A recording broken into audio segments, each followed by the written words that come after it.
You can feel them because you're still entangled. If they're gone, why does your heart still ache like they're just one breath away?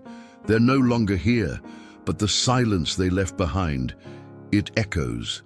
And somehow, it speaks louder than their presence ever did. Somewhere deep inside you, a thread is still vibrating, a soft pull in your chest, a sudden memory out of nowhere, a dream that feels more like a visitation than imagination. And in those moments, you question your own sanity. But what if you're not imagining it? What if what you're feeling is more real than what the world calls reality? Because here's the truth, energy doesn't vanish, it transforms. And emotional bonds, the kind that stretch beyond skin and name and time, they don't break just because someone walks away, disappears, or dies. They echo, they entangle, they embed themselves in the spaces no one sees, your nervous system, your breath, your dreams, your silence. You've been told to let go, to move on, to forget, but your soul refuses because something in you still feels the connection pulsing like a quiet signal, still entangled not because you're broken, but because what you shared transcended time itself.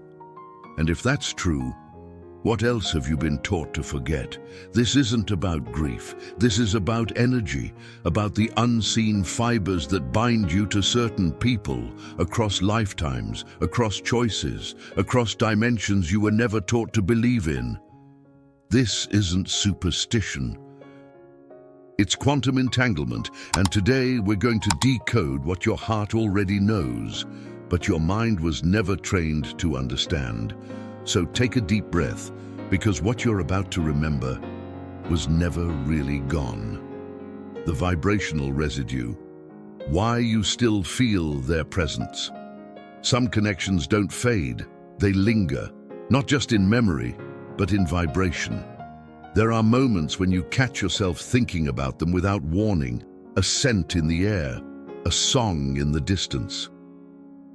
A random moment that makes your chest tighten before your brain can catch up. And it's not nostalgia, it's resonance, a kind of energetic fingerprint left behind in your field because something real once touched you deeply enough to leave an echo. In quantum terms, it's called vibrational residue, the lingering charge that remains after two energy fields have collided, merged, loved, or suffered together. You may have heard of trauma bonding in psychology. But what if the most powerful bonds aren't just emotional or psychological, but electromagnetic? What if your body, your heart, your nervous system became a tuning fork that still vibrates to their frequency? You've felt it, haven't you? That ache that feels both ancient and immediate, that unexplainable knowing that they're still around, even when logic says they're not. And it's not weakness, it's not being stuck. It's not your mind playing tricks on you. It's an energetic echo that still holds shape, still has weight, still interacts with your own field, because the body remembers what the mind tries to bury. And that memory isn't just a thought, it's a vibration. It's why you flinch when someone says their name.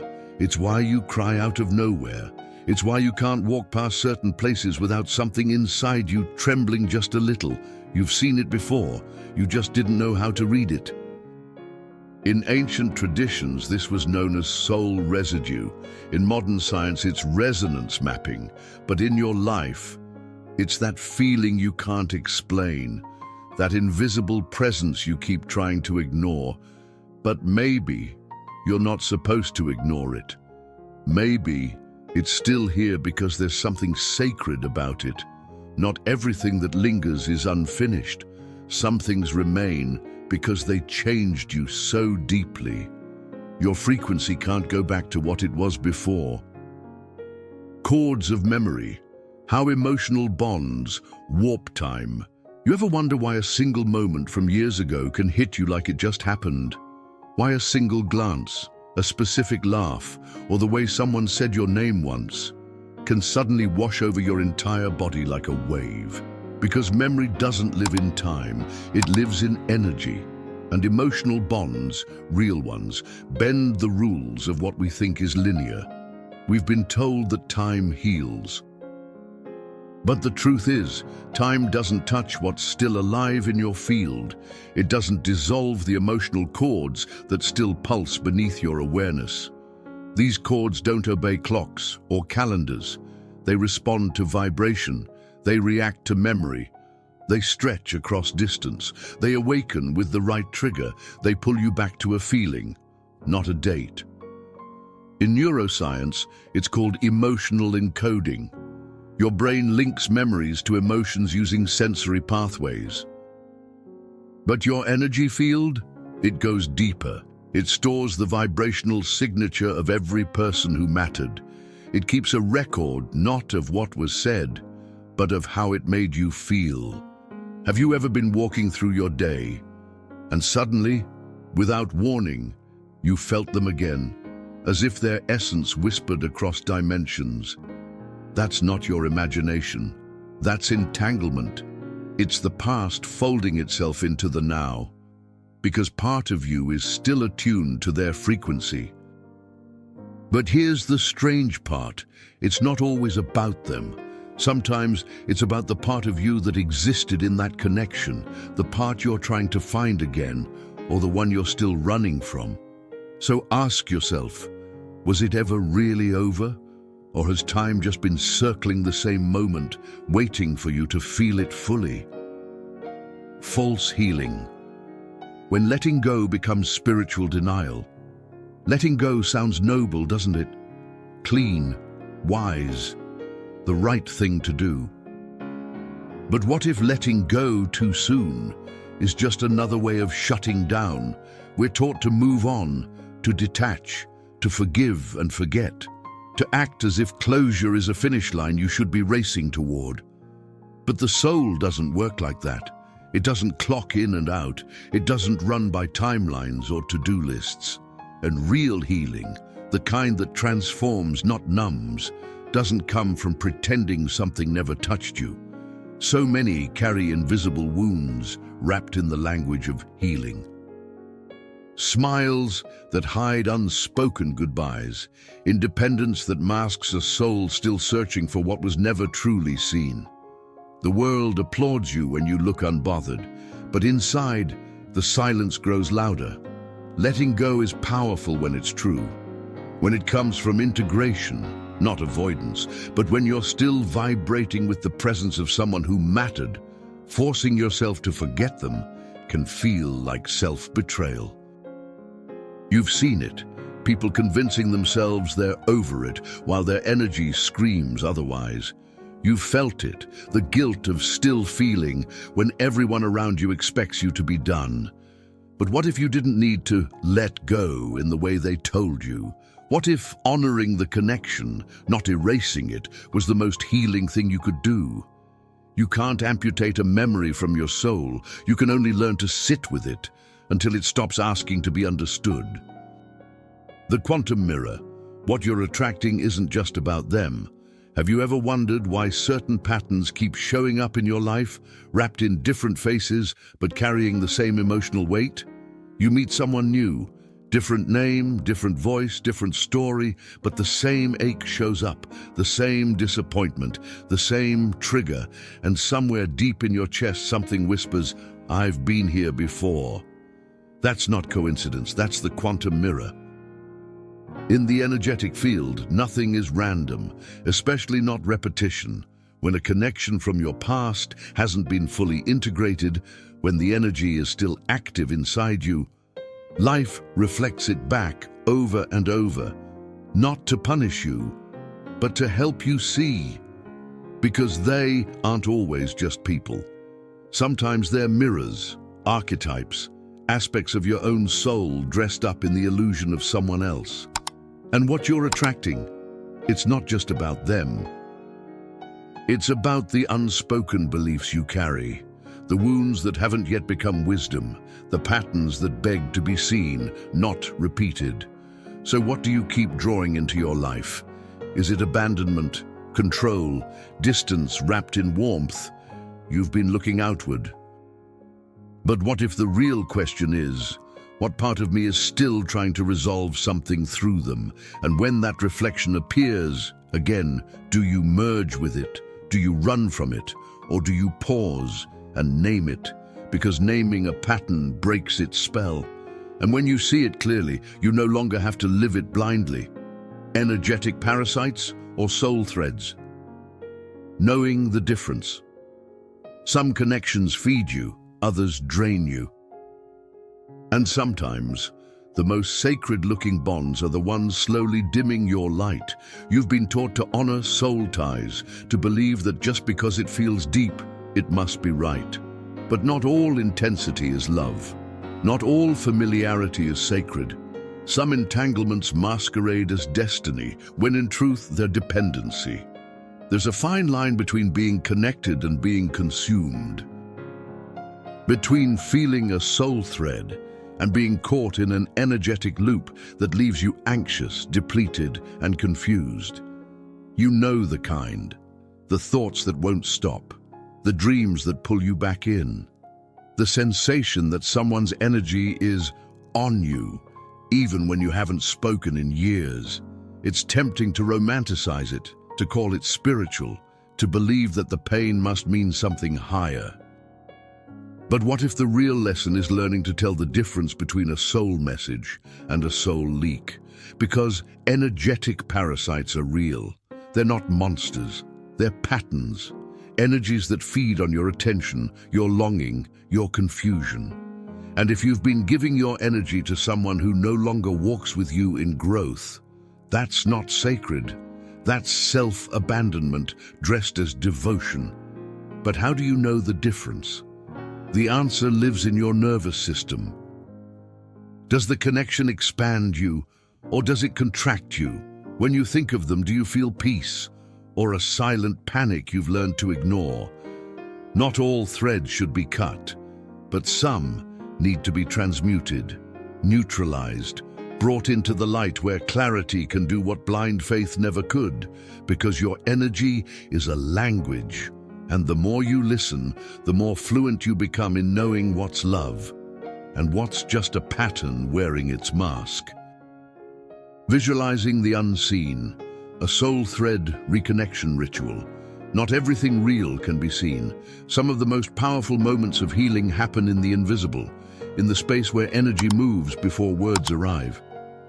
You don't need to see the thread to know it's there. You felt its pull, the way your heart seems to tug in a direction your mind doesn't understand, the way your breath catches when a memory resurfaces, not as thought, but as a full-body sensation. So, let's go there. Let's bring the unseen into form. Close your eyes gently, feel your breath, not just as air, but as presence, as movement. Imagine it softening your chest, loosening the tension around your ribs. And now, picture a golden thread, radiant but subtle, emerging from the center of your chest. It's warm, not heavy, alive, not bound, and it stretches outward, slowly, naturally, toward a point your soul knows, even if your mind can't name it. Don't force it. Just observe. Where does this thread go? Some will see a face, others a light. Some won't see anything at all, just a pull, a presence, a knowing. Trust whatever arises. Now hold one of three intentions, clearly, softly. I honor this connection. I release this connection. I choose to reweave this connection in new form. Let the intention rise from your belly, not your brain. You don't need to force anything. Just breathe with it. Witness it. And when it feels complete, not perfect, just real, gently allow the thread to rest, not disappear, just rest. Because the ritual isn't about forgetting. It's about bringing consciousness to something your soul has carried in silence for far too long. Sometimes, the most profound healing doesn't come from words. It comes from finally feeling what's been waiting to be felt. The dopamine trap. Why you keep feeling them. Suddenly. It hits you when you least expect it. You're doing fine. moving on, living your life. Then out of nowhere you feel them, as if a door opened inside you and their presence walked right back in. And for a moment it feels mystical, fated, like a soul message from another realm. But what if what you're feeling isn't always spiritual? What if it's chemical? Your brain is a magnificent storyteller, but it's also deeply loyal to what once made you feel alive. Love, pain, closeness, chaos, all of it releases dopamine, serotonin, oxytocin. Chemicals that attach feelings to faces, habits, even heartbreaks. So when your body suddenly remembers someone, it might not be the universe whispering. It might be your neurochemistry craving a familiar emotional high, like a scent that reminds you of home, or a song that cracks open a memory. Your system lights up, not because it wants them, but because it wants what you once felt in their presence. This isn't to say your connection wasn't real. It was. It may still be. But the emotional whiplash you're experiencing, it's often a loop, an old script running on auto, waiting for you to either repeat the scene or finally rewrite it. So what do you do when your past hijacks your present? You anchor, you breathe, not just for calm, but to remind your body this is now. You bring your awareness back into the moment. You name the emotion without becoming it. You feel the chemical surge without letting it rewrite your reality. Because not every feeling is a message. Some are echoes, and not every echo deserves a response. Why your soul chose that bond, the hidden agreement, before time, before form, before names and choices and lifetimes, there was an agreement. You may not remember making it, but your soul does. Somewhere, somehow, it chose to meet theirs, not for comfort, not even for forever, but for evolution, for ignition, for the precise frequency needed to activate something inside you that nothing else could touch. Some call it karma, others soul contracts. But whatever name you give it, the truth is simple. Some people arrive in your life not to stay, but to stir, to awaken, to trigger a remembering that's been asleep for too long. And the bond you shared, it wasn't random, it wasn't a mistake. It was a mirror placed delicately in your path, so you could see something you were never going to find on your own. Sometimes that something is love. Other times, it's pain. Often, it's both. But that doesn't mean you failed. Feeling deeply doesn't make you broken. Holding on doesn't mean you're weak. It means your soul is still listening to the echo of a lesson that shaped you. One you might still be unfolding. You didn't imagine it. You didn't exaggerate it. You weren't too much. You were wide open. And that openness allowed a sacred imprint to form, one that's still teaching you, one that might always whisper in the quiet spaces of your life. But what if the purpose of that connection wasn't to last, but to catalyze? What if its ending wasn't abandonment, but initiation? And what if the lingering presence you feel isn't a haunting, but a calling back to yourself? To the version of you that was never meant to be erased, only remembered. Before we move into our final integration, take a moment. Have you ever felt this kind of connection? One that doesn't go away no matter how much time passes? If this brought someone to mind, tell us in the comments. Your story might help someone else feel less alone. You can feel them, because you're still entangled. It was never just memory. It was vibration, a living imprint. A sacred thread that continues to pulse through your being, long after goodbyes were spoken, or never had the chance to be. You're still entangled, not because you're stuck, but because something real was exchanged, something that mattered. And what you're feeling now, it's not weakness, it's not illusion. It's a sign of how deeply you were touched. So many spend their lives trying to sever what was meant to be integrated, trying to forget what was meant to be understood. trying to move on from something their soul still speaks with every breath. But what if this isn't something to get over?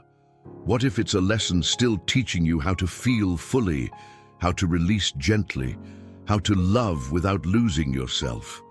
The thread that connects you isn't a chain, it's a current. It flows, it hums, it changes shape. And when it's time, if it's time, it loosens. Not through force, but through understanding. This bond you feel, it was never a trap. It was a teacher. And now, it's offering you a choice. You can resist it, you can try to forget it, or you can honor it. Let it shape you, let it open you to what's next. Because this isn't the end. It's a beginning you've always carried inside you. And if this message touched something deep in you, maybe it's because part of you already knew, already remembered, already felt what words are only now catching up to. So if this resonated with you, if it echoed something you've carried quietly for too long, write in the comments, "I honor the soul thread that still speaks through me." Let others see that they're not the only ones who still feel. Let this space be a soft place for hearts to land. And if this felt like home, leave a like, subscribe to the channel, because this is just the beginning of what your soul is ready to explore.